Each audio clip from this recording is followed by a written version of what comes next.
குபேரன் எனப்படுபவர் செல்வத்தின் அதிபதி ஆவார்.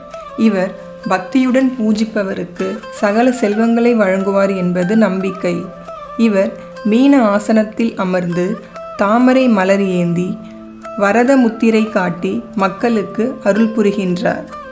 இவரது மடி மீது கீரிப்பிள்ளை அமர்ந்திருக்கும். இவரது வாகனம் வெண்குதிரையாகும்.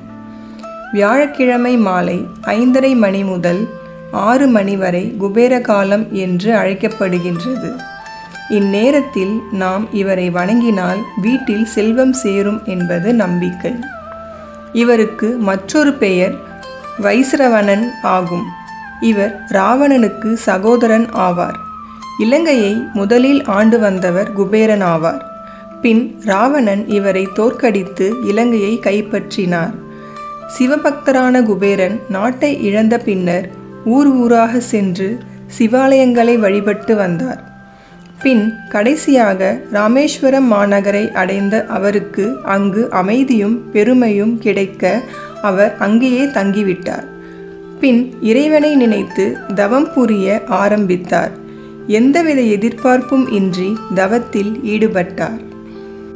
இவருடைய தவம் 800 ஆண்டுகள் நீடித்தது.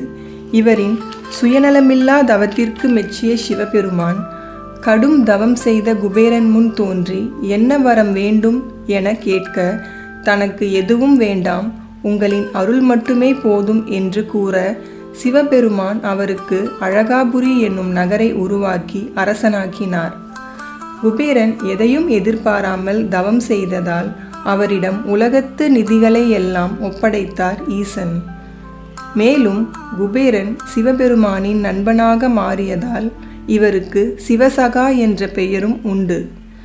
தனக்கென ஒன்றையுமே எதிர்பாராத குபேரனின் தியாக செயலை போற்றியே அவர் தேவருலகின் நிதி அமைச்சர் பொறுப்பையும் பெற்றார்.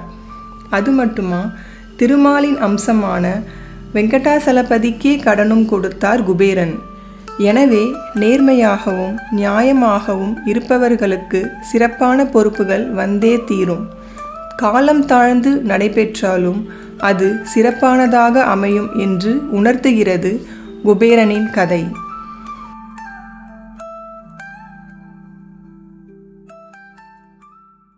மேலும் பல திருத்தலங்களின் சிறப்புகளை அறிய ஆலய சிறப்புகள் சேனலை சப்ஸ்கிரைப் செய்யுங்கள். உங்களுக்கு இந்த காணொளி பிடித்திருந்தால் லைக் மற்றும் ஷேர் செய்யுங்கள்.